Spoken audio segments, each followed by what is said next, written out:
God bless football, Billy Gill. God bless football, Mikey A. God bless football, Stugotz. Oh, we're getting closer, boys. Yeah. Can you feel it? I can feel it. I mean, Panthers, hockey, out of the way. Heat, NBA, out of the way. Now it's just us, baseball, Joey Chestnut. We all wait around for the NFL season. We're getting close. I mean, I'm excited. Are you really? What's happening? We're getting there, I guess. I don't know. It's mini camp time. I don't know. Mandatory mini camp, but kind of weird mandatory mini camp where players can hold out. It's holdout season is what it is. It's holdout season. This is where you find out who's unhappy. Stephon Diggs. Okay, so we're gonna get to that, and we have a guest on today that behind the scenes we had a little talks. We're like, I don't know what we're gonna do this week about this situation because we're gonna have Chris Sims on, and Chris Sims kind of made some news last week, not for the best reasons. So yeah, he's gonna be joining us today, and we'll address the situation with him and hopefully move past that, and then Billy, feel free, because I called Chris Sims last week. I said, listen, I love you, but you're a fucking moron. But he'll tell you that when he comes on. You're stupid. But if you do this long enough occasionally, and you do it live long enough, you're going to say some stupid things. Lord knows I have. And you just got to own up to it and explain to the audience exactly what happened with Chris Sims. Because there are some people who don't know, and there are a lot of people who listen to the show who know exactly what we're talking about. Well, so last week, Chris Sims is a regular on our show during the football season. He joins us every week, and he is known, for saying some things and kind of riling up Dolphins fans. And there is a movement down here that supports Tua called Tuanon, and the person who was responsible, or one of the people responsible for the formation of Tuanon and who kind of ran the main Tuanon account on Twitter, unfortunately passed away. And lots of Dolphin players, there's a GoFundMe that was started. He was 30 years old, 4 kids, Navy vet, and he passed away. And a lot of Dolphins players were donating to the cause. And it was brought up on Chris Sims's other show with Mike Florio. And Chris Sims, Football talk. Yeah, Chris Sims has kind of been a target of Tuanon from time to time just because of his criticism of Tua. He's been the main target for Tuanon. It does not excuse what Chris Sims did last week. He's been a target of theirs, I would say, and it seems to affect Chris more than it may affect others. So Mike Florio was talking about the situation and how some of the players are donating, and Chris said that, didn't say it outright, but kind of said that donating to that is excusing bad behavior or encouraging bad behavior online and trolling and all that. And it was not, I mean, I couldn't disagree with that more. I don't think that it was appropriate. I don't think it was necessary when a family's grieving and 4 kids are going to be without a father, or wife is going to be without a husband. And a lot of people were really bothered by that. So we did not have him scheduled last week. Those comments were made before or after our episode taped. So it wasn't addressed on our show last week, but behind the scenes, we did have a conversation what do we do with this, even though it's not our responsibility to handle because it didn't happen on our show. Chris Sims. But we recognize that Sims is a big part of this show. We do. Obviously, he's on every single week with us, has since day one. He's a big part of the show. And, the family, the friends, the fan base that this impacted the most is our core, Yep. And it was hurtful. I mean, I'm not going to pretend that I knew Eric on any personal level. I would see things on Twitter or whatever. But yeah, his comments hurt me as well. And I was like, that's just not right. So he'll be joining us today and we'll address that with him. It should be noted that Chris Sims did give $1,000. And it should be noted that I've known Chris Sims for a long time, and Billy has gotten to know him over the last few years, as has Mikey A. What surprised us the most about what Chris Sims did and said was it's out of character for Chris Sims to say that and do that in that moment, at least from my standpoint. And so I know he feels badly about it. The $1,000 does not make up what he did or what he said.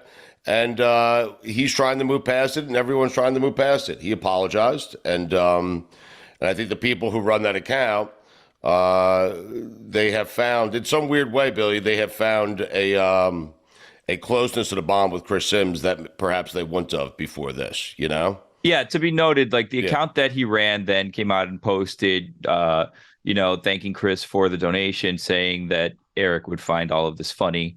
And let's kind of move on. So anyway, Chris will be joining us a little bit later today. I have a question for you about Stefon Diggs. Please. What is going on there? Because it seems very strange, and I'm sure we'll get to this more throughout the show. So for those of you who don't know, Stefon Diggs was at mandatory minicamp early in the week and then left mandatory minicamp. And then his head coach, Sean McDermott, came out and said he was very, very concerned with Stefon Diggs not being at minicamp. And then Josh Allen was going out and posting all these things about how much he loves him and how important he is. And it seemed like there was some sort of big thing going on. And then on Wednesday, Stefon Diggs was back at mandatory minicamp, and he was practicing in individual drills, but not team drills. And then Sean McDermott said the situation has been resolved. And then they asked, why were you very, very concerned with what happened? And then he gave like this weird answer about how anytime anyone's missing any practice, he's very, very concerned, but also said that he excused Stefon Diggs from participating in Tuesday's practice. So something's not making sense here. Let's not forget also.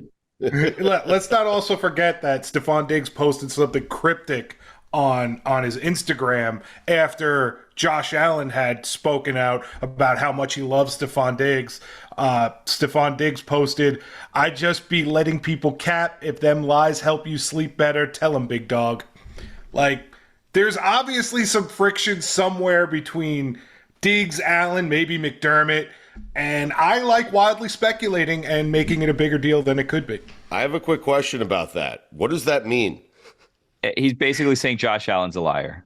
To paraphrase, he's saying Josh Allen is a liar. Whoever Big Dog is. Yeah. Whoever Big Dog is. I have a theory. Mandatory mini camps. Stefon Diggs expected to be there. Josh Allen all playing the match with Patrick Mahomes. Josh Allen hasn't won a Super Bowl. How about that? Hey, get in here, get in the trenches with your guys, get to work with us. It's football season. It's not golf season, you know? I don't I'm not a Bills insider. I'm not an NFL reporter. I don't think this has been resolved, is my hot take here. I don't think it seems like you don't think it has anything to do with the match. I don't think in one day this whatever is going on here was resolved. It seems very unlikely. Okay. Let's not forget, Stefon Diggs forced his way out of Minnesota because he had problems with Kirk Cousins and that coaching staff. Yeah, so but how could you have problems with Josh Allen, of all people? How could you have any problems? You're making, like, it's not financial. He's making all this money, $24 million plus. He's on a team that's got the best odds to go to the Super Bowl, probably outside of the Chiefs. And he's got a quarterback that can get him the ball. What are you complaining about? What could it be? Gabe Davis. Dalton Kincaid. No, can I get a number 2 who can catch? End the match. That's not Josh Allen's fault. All right, let's stop speculating and ask someone who probably knows and probably has the answers. And that somebody is Chris Sims, who I love, but he's also a moron. You think Chris Sims is embedded in the Bills situation and knows exactly what's going on here? I think he knows Josh Allen pretty well, yeah. I feel like we should ask Christine Lisi. I don't know if she's allowed to come on with us, but she's a Bills super fan. Just kind of reach out and be like, hey, Christine, what are people talking about up there in Buffalo? What's going on exactly? That's who you want to reach out to. Should I text her? Yeah. You should just text her now, and hopefully she responds by the end of the episode. Just be like, hey, Christine, I don't know. Do you talk to her often or not really? Nah, we're Facebook friends. So maybe say Stugotz and Billy are trying to get to the bottom of what's going on in Buffalo with Stefon Diggs. Do you have the scoop? Don't make it so business. You know what I mean? Just be like, hey, how's it going? Long time, no talk. Hey, what's going on up there with Stefon Diggs? Do you know? Yeah. Ask him for a friend, and then the friend is us, but she doesn't need to know that, you know, because we had a bit of our heads kind of clashed a little bit with that whole Josh Allen situation last year, and the show was feuding with Josh Allen in Buffalo, and that was, a regrettable thing in my life. Because of you, yeah. Not entirely because of me. Not entirely because of me. You said what you said. You said he had a stupid face. I said it jokingly because I felt like the conversation that we were having needed to be broken up because we were going in circles for 40 minutes. Right. So I just tried to kind of move on. And then it became, let's put this clip everywhere and let's try to get billboards and let's blah, blah, blah. And then leads to me going in on a Saturday, recording an apology with John Reed that's going to air before the game. And it was just a whole thing. Anyway. All right. So do you want Lisi on if we can get her on? Like, what do you want to do here? I don't know the rules. I don't want to get her in trouble. Well, listen, the rules are I can get anyone on this show from ESPN with the exception of Mikey C. So, I mean, it's an odd rule. Right. Sounds like your rules and you negotiated that. They're like, you can have anyone. You're like, no, not Mikey C, though. I got to tell him he's not allowed. I miss him. It's where oh, God, do I miss him. All right, well, we'll talk to Chris Sims and maybe Christine Lisi after the break. Chris Sims has come in. He's cursing at Billy already. He's mad at everyone. We should be mad at him. We are mad at him. We're disappointed. We love him. We talked about it in the opening segment. PFT with Mike Florio every day on Peacock, on Button Podcast, Football Night in America, at CSimsQB on Twitter. We'll get to Lagos in a second. It's a great poll question on Chris Sims' Twitter feed. Billy said, and now you were cursing, Billy said he almost burned your jersey last week, which I think is taking things a bit too far. I mean, yeah. To be honest. Yeah, well, listen, like, Billy just said, he goes, I was disappointed in you. I'm disappointed in myself. Like, you guys know me. Yes. I don't try to be a bad guy. I know I got a big mouth and opinions about football. You guys know I work at it. But yeah, I dropped the ball. I was insensitive. I didn't mean to, go that route. I let a bigger conversation take a hold of me for a second, and it was the wrong time to bring it up. And that's where I meant no disrespect to Tua, the Carmona family at all. But that was totally bad timing, insensitive by me, and I got no excuse. So I'm sorry, and that's all I can say. I mean, yeah, no, what we were saying before you came on, and we'll say it, is just like, yeah, a lot of people down here obviously were hurt. Like, it was not the time to say it. I thought that it was, you were a little sensitive about the tweets and all that stuff. Because, like, bigger picture, you have a wife that lost a husband. You have 4 kids that are growing up without a father. And yeah, it just struck a lot of people the wrong way. Yeah, I get it. And that's where I'm sorry. Now, the clip that went viral and all that, the start of what I said and the end of what I said was cut off, right? So that wasn't necessarily fair, but I have no excuses. That was wrong of me. And I'm a dad and a family man. I think you guys know that. And I certainly feel for the family and the kids. It wasn't anything to do with Tuanon, Carmona, Tua, anything there. I let a topic of our society get into my brain, and I tried to make the point right there and jump into that, and that was just totally fucking stupid by me, and I'm sorry. I know Chris Sims. I've known him for a long time. He is a good man. He is a good, caring person. Yeah. So if you do this long enough, you do it live, you get to step in it. Like, that's just the way it is. You're right. I talk a lot. There's still no excuse. As soon as I got done saying it, I went, damn, that's stupid. You could ask the people that work on the show with me. I was literally going, I'm sorry. Because I knew, I was like, that's not going to look good on me at all. And I don't mean to do that at all. Listen, I'm the guy that, like, bullied the bullies. I'm the guy that, like, when the bully in high school wanted to beat up Billy, I would have been like, no, I'm going to beat you up if you mess with Billy, right? I don't ever want to be the mean guy. I pride myself on my kids. I tell them all the time, do better, do good in school, treat people the right way. That's all I care about. And I was wrong and didn't treat people the right way with my comments. All right. Why is Billy the one being bullied in high school? Well, because I know he's... It wasn't going to be me. Right. I know Billy. I mean, he can't lift a 10-pound dumbbell, so somebody was bullying him. He's going to get one right now, Sims. He's going to prove you wrong. Well, that's where...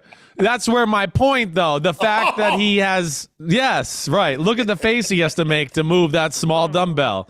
That's concerning. He has to do that for as long as you're on with us today, okay? I can't do that. There's no way he could.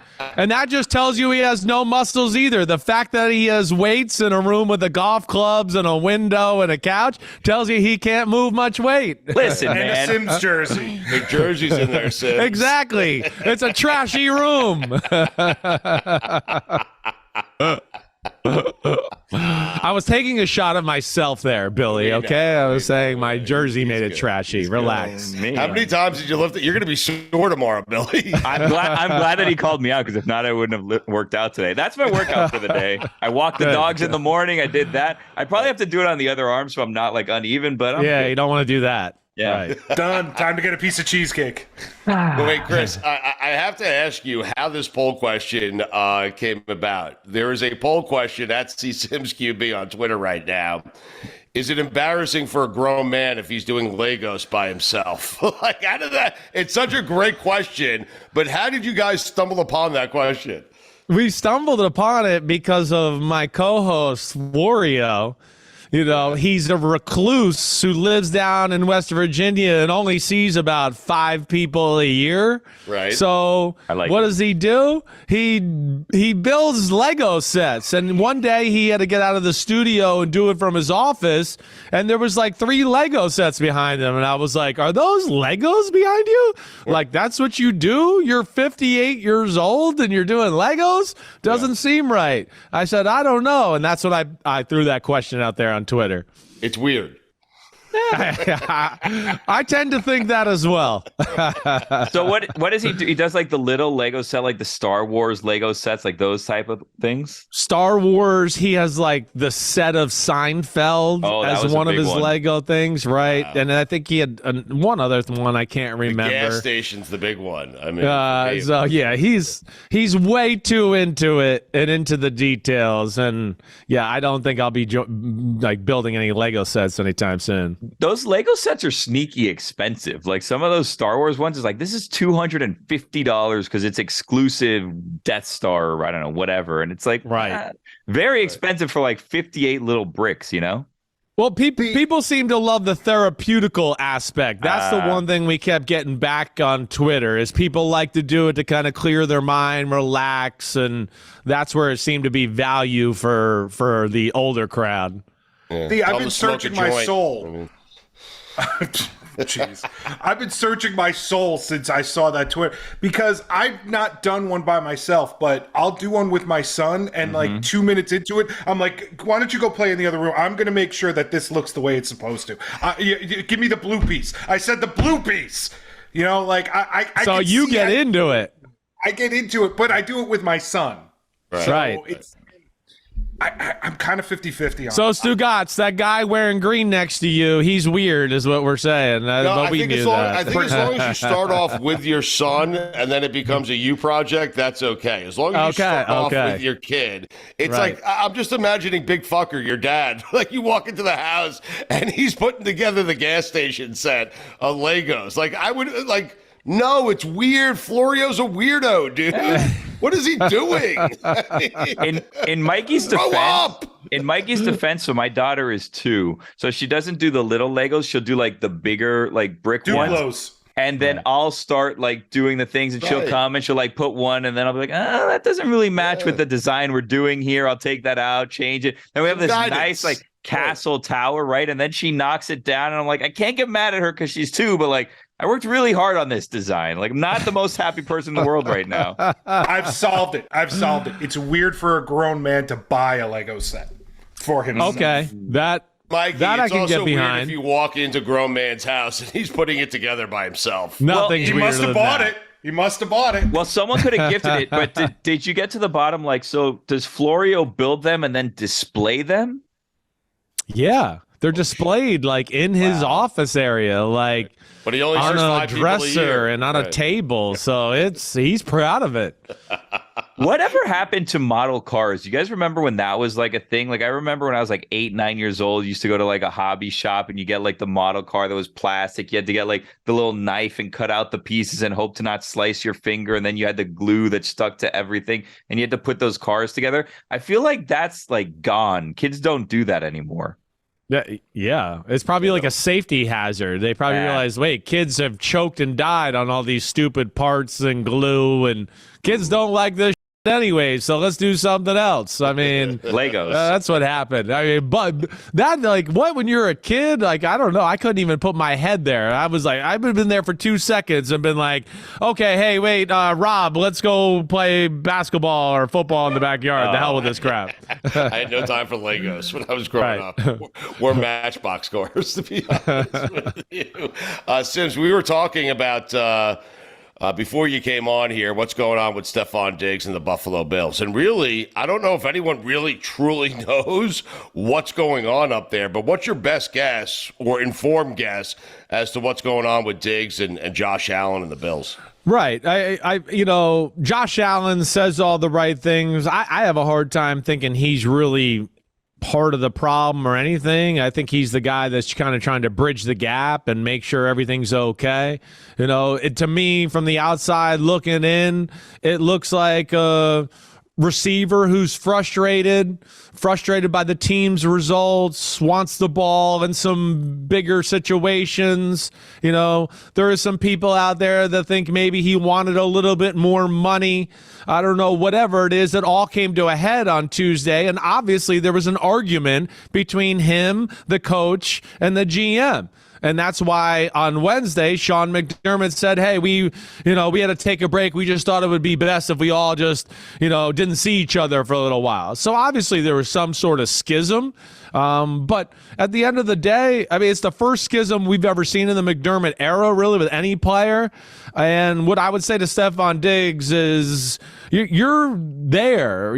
There's no way you're getting out of there. If they trade you, it's a ton of dead money on their cap.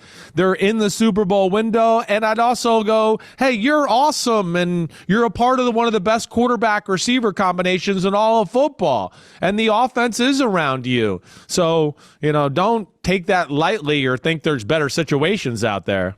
He had 108 catches last year. He had 7 for 114 in the first playoff game against the Dolphins. And only had 4 for 35 against the Bengals. So maybe if there's a complaint, it's like, hey, I have to think, like, the major complaint is, hey, get a number 2 and a number 3. I can't do this by myself. If we want to win a Super Bowl, improve the offensive roster, and maybe he feels like they haven't. I don't know. That would be, the thing I look at to be the one issue I have with the Bills during the McDermott, Brandon Beane era. They've been awesome. We know that. I mean, it's playoffs every year except for one.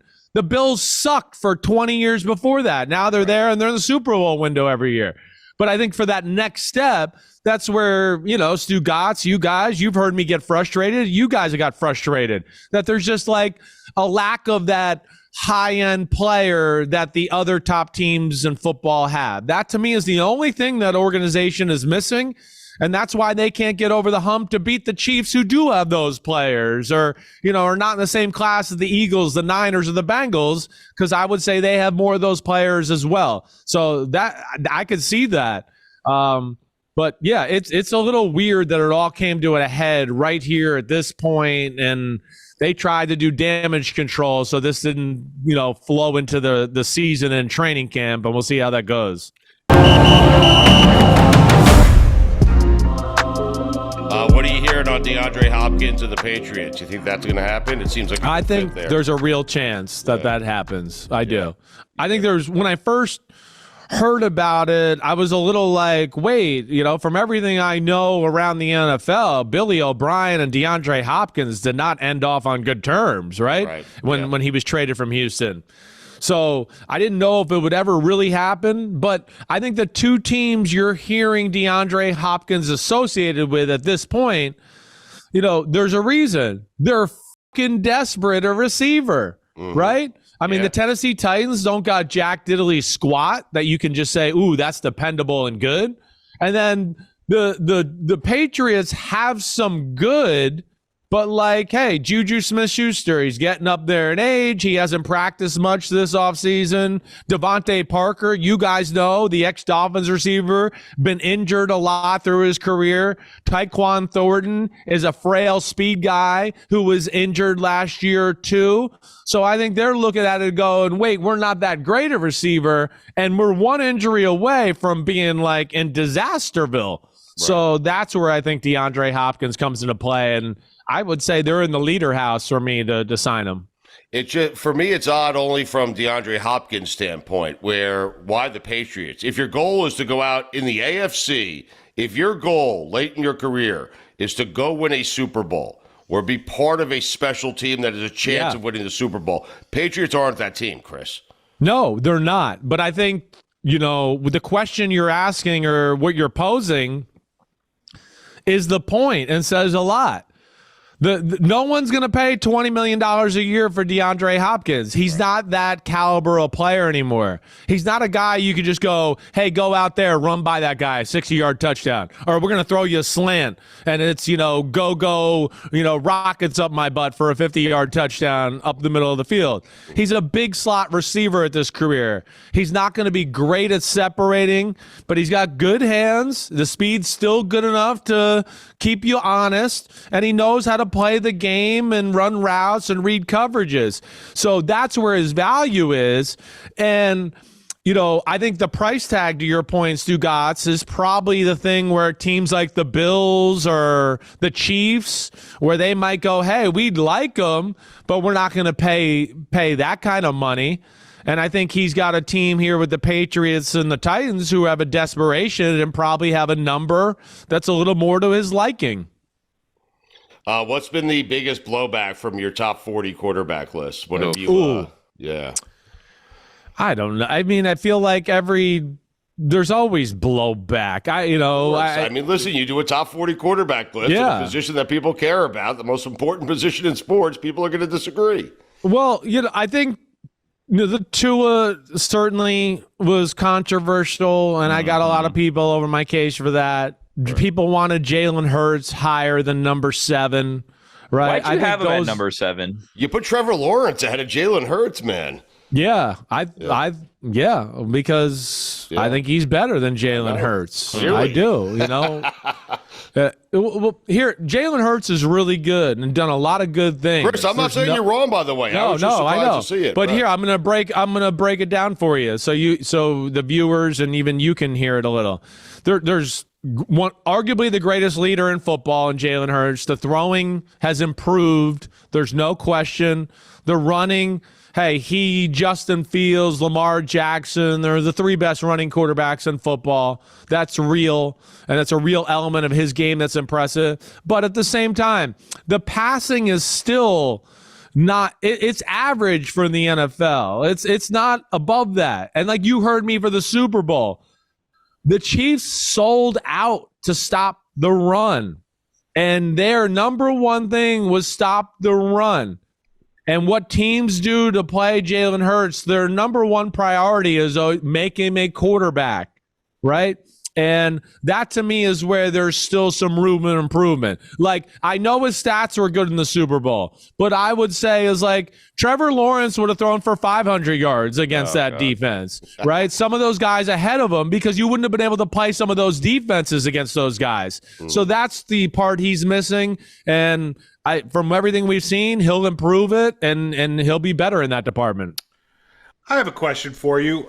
Did you forget Jamies Winston exists? No, he was like that was a suspicious laugh. Well, no, it's just funny. He was on the very short list guys that just missed, right? Oh, well, all right, Billy. Yeah. So it feels like to me like you got all crazy this year and you put them in these little groups. No, I'm going to explain it first. Like back up. You're going to explain what Sims did before Sims did. Yeah. Okay. Get off the pot. You got all these guys grouped, and Jamies Winston didn't fit in one of your groups, so he got left off. Well, no, I don't make the groups. I make the list, and then we try to form the groups a little bit off of that, right? Just for social media purposes. I mean, you really think I'm making groups and then the list. Like, that's what you think? That's what you know of me so far? That's a disrespectful comment. Wow. But Winston, there's some things to like, but we know what he is, and he couldn't supplant Andy Dalton last year. They didn't want to put him back in. The year before that was, solid, but we know what he is, and I don't know if he's trustworthy and can play a game of being efficient and surgical without doing some crazy crap. So he's in that 41 to 45 range for me right now. Desmond Ridder is better. Well, yeah. Yeah, Desmond Ridder, is his ultimate overall talent not? No, no, it's not Jamies Winston. I get that. But I also think, again, there's value in team belief. His ability to run is better than Jamies Winston. And they probably Desmond Ridder won't try to throw some ball over his head as he's falling down or do some crazy 5 times a game, and that's where he is better. He won't lose the game. He might not make as many jaw-dropping throws. I'll defend Sims here because Jamies Winston has had fucking 50 chances to prove that he's a good quarterback and has yet to do it, okay? So, what are you doing with Jamies Winston? Who cares if he's in the top 40? Where's Zach Wilson? A little bit of the guys we knew who they were. That's where I was like, wait, we know what you are. That's you're not going to make it here right now, and you don't have the same luster or perception around you as you did a few years ago. Zach fell from 22 to not even on the list anymore. Also, 65 to 70, somewhere in the 65 to 70 range. Right. I guess. No, what can I do? Again, I take in leadership, team belief, what I see on the field, that all goes there, and that's all low on Zach Wilson. The people that believe in Zach Wilson right now are the coaches in the front office of the Jets. That's it. Yeah. And they're still hopeful it can work. And like we talked during the season, he's the guy that nobody wants to trade a guy like Zach Wilson because they're afraid it's going to come back to haunt them. No doubt. And, we'll see. This is a good scenario for him behind Aaron Rodgers. Did the Jets making the Mike White T-shirts play into the fact that he is 35 this year? Because that goes into that was situation. That was the deciding factor. That's right. Right. That did it. Wait, Chris, but Mike White, I think, is one of the best backups in football. I do think that. No, you're right. You're right. The one that Billy's really upset about, just so you know, you probably know already. It's not Tua, okay? He's gotten past Tua. He's moved past Tua. It's Herbert at 4. This guy. Jeez. What did he blow? A 27-point lead? Jesus. I hear you. I know what you're saying, but damn, I don't know what you don't like about Justin Herbert. Do something. Do something. Win. No, I think to your point, that's why he's 4, and that was my biggest question about him. My negative about Herbert was he doesn't have that Burrow, Josh Allen, Mahomes effect where I feel like the team is just like, oh, we got him, we can win no matter what happens, right? He doesn't have that moment in his career yet where you go, whoa, he did it. They won that game. His marquee moment to this point is a loss in Week 18 against the Raiders, right? So, yeah, it's the ability to deliver in some big moments. But I also will say, Billy, to your point, their offense stunk, right? They were injured at receiver. Man, he makes a lot of damn awesome throws that we kind of gloss over and just take for granted. He takes care of the football. Gosh, he's a giant. He can run. There's a lot of good about Justin Herbert. Yeah, there is. He's a special quarterback. Dalvin Cook is a special running back at a position where there aren't many great running backs. What's going to happen there, man? That's a guy that could take a team that's on the cusp of making it to the Super Bowl and put them into the Super Bowl, Chris. I was shocked that Minnesota wanted to let him go. I like Same. Alexander Madison, but is up for grabs as the NFC is. Dallas has an injury. The Cowboys and the 49ers have a quarterback situation, and maybe Brock Purdy's not. And all of a sudden you're looking at yourself going, hey, we're one of the 2 or 3 best teams in the NFC again. Dalvin Cook, to your point, Stugotz, there's only a few guys in the game that can get the ball wherever they're on the field, and we go, ooh, they could score. There's great value in that. So he's still got some tread on the tires that could be explosive. Where he ends up, I don't know. You know, I saw the Rams cleared some space yesterday. That made me think. I know the Dolphins are certainly on the radar, but I don't think he's just going to go, oh, I'll come down there and sign for $4 million and do that just to be a part of a good team. He's going to try to find that sweet spot of money and team, and hopefully it works out for him. The running back market is a little weird. What's the difference in a Dalvin Cook to a Zeke Elliott and a Leonard Fournette, who are still out there and are probably a lot cheaper than Dalvin Cook? But I think there's a big difference. Like Ezekiel Elliott is like, again, great if you need 2 or 3 yards. But my problem with Ezekiel Elliott, anybody listen to my podcast over the last 3 years, I've been going, damn, they're doing the Cowboys injustice by giving the ball and not Tony Pollard. There's so many runs with Ezekiel Elliott where I'd go, that should have been a 50-yard gain, and he got 7. You know, and Leonard Fournette, you know, he's again a good short yardage guy. But hey, I mean, Mikey, you saw Dalvin Cook last year. I mean, it's 80 yards up the sidelines against the Bills. It's a screen pass against the Colts, 70 yards, touchdown. You don't see any of that from Zeke or Leonard Fournette, and I got great respect for them. Cook's on another level from those guys. PFT with Mike Florio every day on Peacock, the Unbuttoned Podcast, Football Night in America at CSimsQB on Twitter. Aaron Rodgers, like this is scorched earth. It seems like early on. He's attending everything. He's happy. He's got a smile on his face. He has seen the sun. He realizes, hey, after football, when practice is done, there's places to go. There's people to meet. There's things I could do here, unlike Kenosha, Wisconsin. It seems like Aaron Rodgers is about to have one of those seasons that he had a couple of years ago where everyone started to question him. Am I wrong? No, you're not wrong. If you would make me bet where this goes, I would say you get invigorated, motivated Jets Rodgers, and you see a lot more good than Rodgers than bad.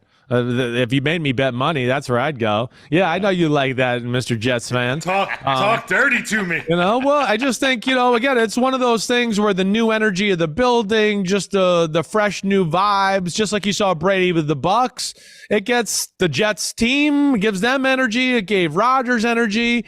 And what I think most people don't realize, you know, they think, oh, it's New York and it's a bunch of big timers and whatever else, but it's the craziest sports city in the country, arguably. People are obsessed no matter where you go. And I think he's starting to see or feel his star power in New York City and going, damn, this is cool. I'm fucking God everywhere I go around here. And I think he can get behind that. Chris, I'll have you know, because you just referred to Mikey as a Jets fan, he is now a Jets reporter for A to Z Sports. So, you know, if you ever need anyone on PFT or Unbuttoned, just reach out for the Jets coverage. Okay. Billy will make it happen. Yep. All right, cool. 10%. Yep. All right, that's good. But congratulations, Mike. Way to go. Have your people reach out to his people, okay? Mm-hmm. Okay. Yeah. We'll get my peoples to talk to your peoples, okay? Sims, I want to get you out of here because I know you got a busy day and I have a Lego set to construct. So, so I want to give you my 5 quarterbacks that I feel like have the most to prove this year. Okay. And you tell me if you agree. All right. And I'll do it in order. 5 is Dak Prescott. Good. Oh, you want me to go one at a time? I'll give you all 5. Okay. Yeah, give me all 5. 5 is Dak. 4 is Trevor Lawrence. 3 is Lamar Jackson, 2 is Tua, and 1 is Josh Allen. And you're saying 1 as in Josh Allen has the most to prove? I think we look at Josh Allen as this elite quarterback, yet elite quarterbacks make it to Super Bowls and win Super Bowls, and Josh Allen. And Herbert, to be honest, should probably be on that list. He's not, but he probably should be there.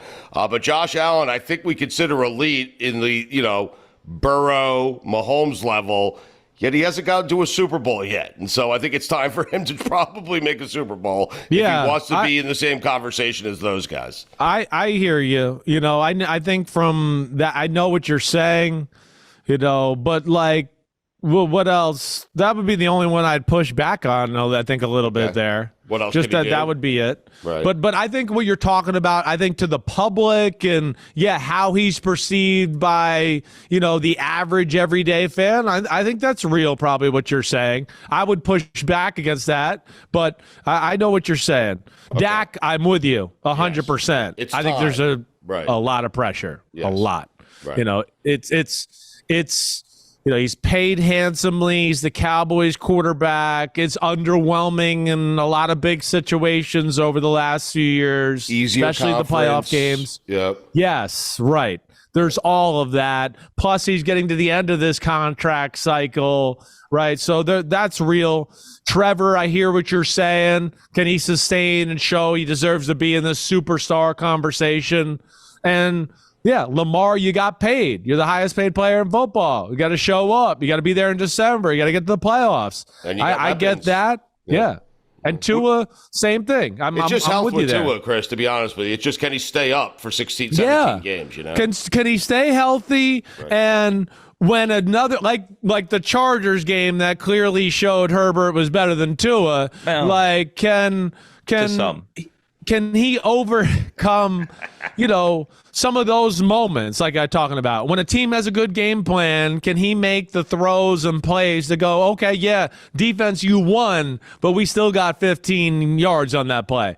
And to me, that's where, Allen and Mahomes and Burrow are unreal. I watch so many plays where I go, oh, my gosh, the defense won. Oh, my God. Whoa, they got a 30-yard gain on a play. That's where they separate themselves from the rest of football.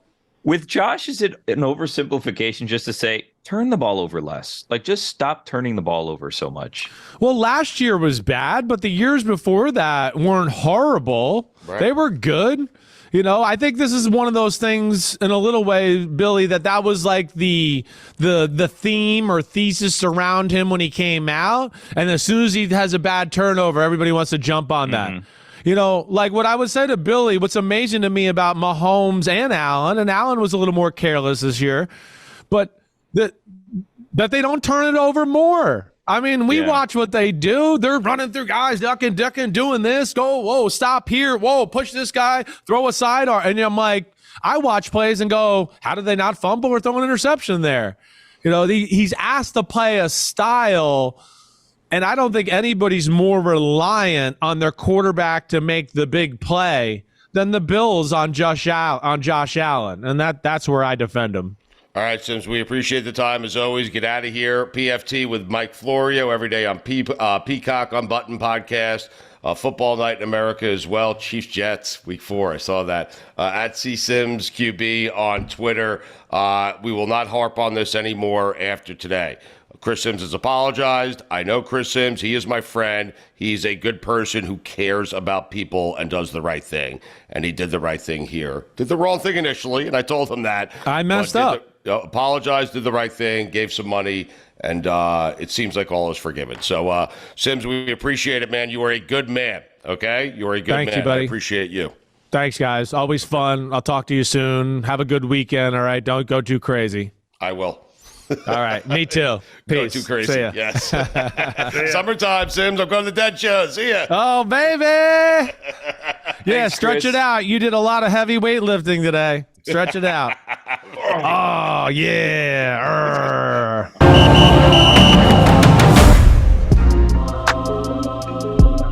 Billy, I feel like you're convinced. Mikey A is onto something here. And I feel like, based off of Chris Sims' reaction to Mikey A's question, you, Billy Gill, feel like he totally forgot Jamies Winston was still alive.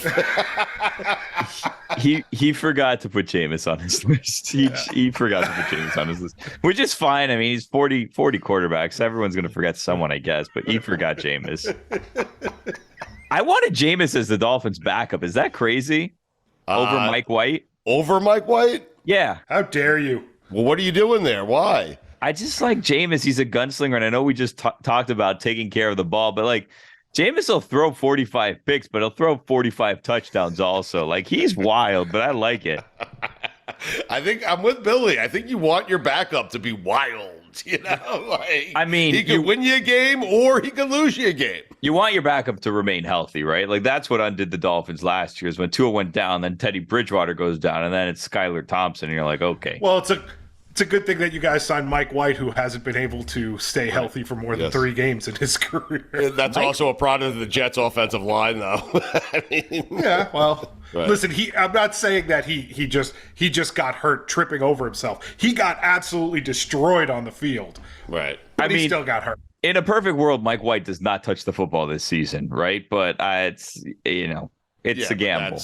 That's you're gonna make that bet? I don't know. Because you learned how to do judo. I mean, like, what are you gonna make?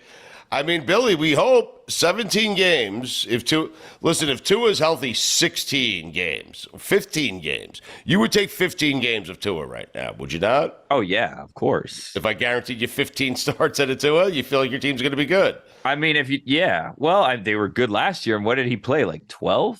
Yeah. So, yeah. I forgot Jamies Winston. Mikey, how'd you feel about my top 5 quarterbacks with something to prove this year?